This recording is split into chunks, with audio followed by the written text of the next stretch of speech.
15 prospects who could be called up very soon. Let's discuss on Fantasy Baseball Today Express.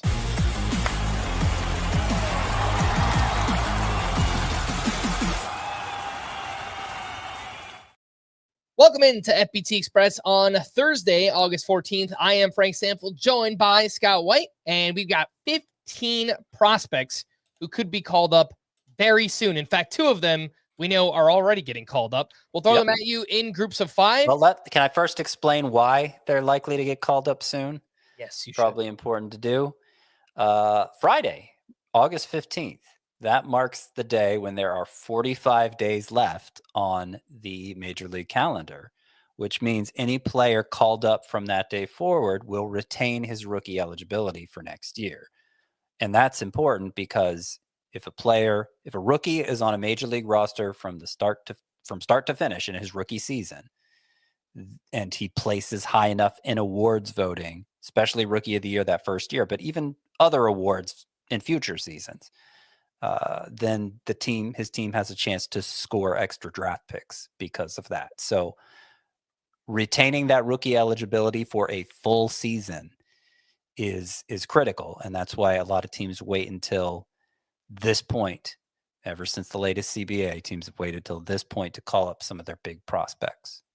Yeah, and we've seen that happen with Corbin Carroll, Gunnar Henderson. Then they went on the next year to actually win Rookie of the Year and actually earn those teams more draft picks. So, yes, this has become a pretty regular thing in Major League Baseball. So we'll throw these names at you in groups of 5.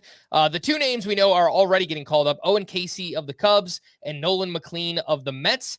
3 others here, Samuel Basallo of the Orioles, Dylan Beaver of the Orioles, and J.J. Weatherholt with the Cardinals. Yeah, we've talked about Weatherholt, Beavers, Basallo a lot. Basallo and Beavers have been crushing in the minors. The Orioles have space for them. Basallo has an argument as the top prospect of baseball potentially right now. So, they obviously are among the highest end prospects to stash. So let's focus a little more on the two that we've learned are coming up, Nolan McLean and Owen Caissie. Caissie is actually coming up Thursday, so the day before that 45-day cutoff, which is strange. Apparently, the motivation here was it was the last game of a 3-game series in Toronto, and Caissie grew up in the Toronto area. So it's very nice of the Cubs to do that, but it probably means they're going to have to send him back down at some point so that he doesn't exceed the 45 games on the active roster. That would cost him rookie eligibility. But great prospects, certainly deserving of this promotion. Big power, that's always been the case. He's learned to tap into it more this year. And since the start of June, 49 games, Caissie's batting .343 with 15 homers and 1118 OPS. The problem, not only is he likely to get sent back down, there's not really a spot for him in the Cubs lineup. They're full of outfielders. They've got 4 starting already, counting the DH spot with Seiya Suzuki. So Caissie probably going to start Thursday in Toronto, but he might just be filling in otherwise. I have more interest in Nolan McLean because he could keep a spot in the Mets rotation and has had a breakout season at AAA, moved way up prospect lists as a result. Especially good in his last 7 starts at AAA. He's been a great ground ball pitcher all season, 55% ground ball rate, but really saw the strikeouts take off in his last 7 starts, 12.4 K per 9. So I think Nolan McLean of interest everywhere.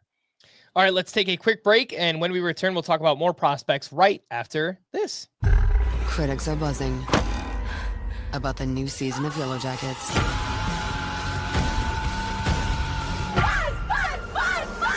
This is not healthy.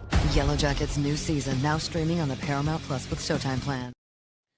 Welcome back in FBT Express. We're taking a look at prospects who could be called up very soon, and the next group includes Bubba Chandler of the Pirates, Robbie Snelling of the Marlins, Spencer Jones with the Yankees, Quinn Matthews with the Cardinals, and Sal Stewart of the Reds.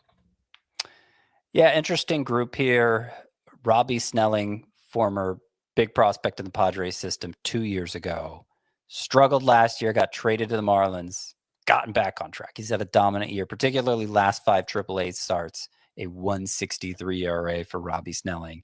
And he's got room to add innings still. Like he's not really in the danger zone as far as accumulating innings. So I think he's a pretty easy addition to the Marlins rotation.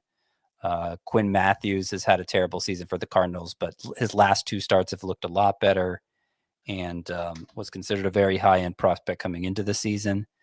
If I could also mention quickly here, Bubba Chandler, who has been the most discussed prospect in this segment all season long, still hasn't been promoted, and he's been pretty horrible lately at AAA. 6.94 ERA in his last 5 starts. The control has really gotten away from him. I think they just got to promote him, the Pirates, and see how it goes. Now that they know he's going to preserve rookie eligibility for next year, just see how it goes. Like, he was dominating earlier this season. There's a lot of people theorizing that he's just frustrated down there because he had already earned his promotion. He had already expected to be up by this point. Just call him up.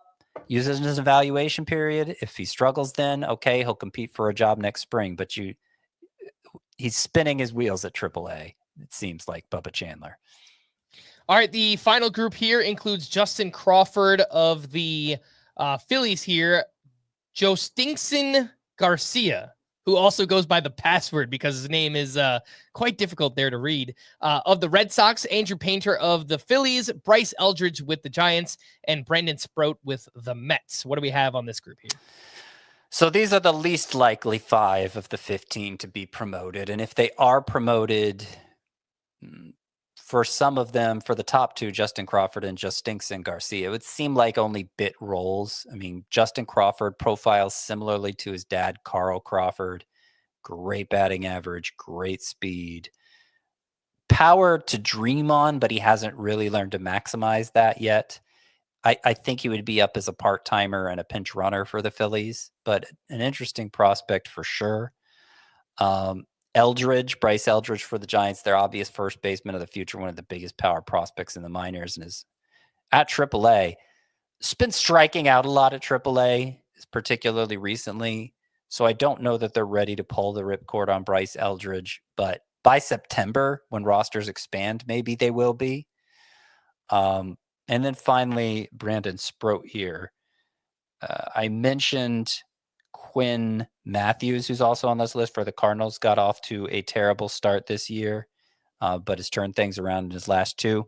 Well, Brandon Sproat of the Mets it's more like the last 7 that he's turned things around. A 1.15 ERA in his last 7 starts at AAA.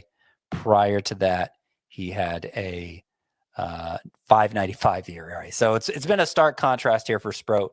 The Mets almost decided to go with him for that rotation opening instead of Nolan McLean.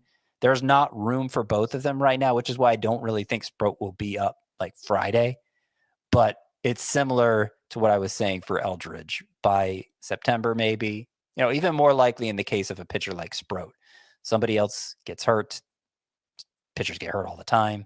He's probably the next man up, especially since calling him up would ensure he remains a rookie next year.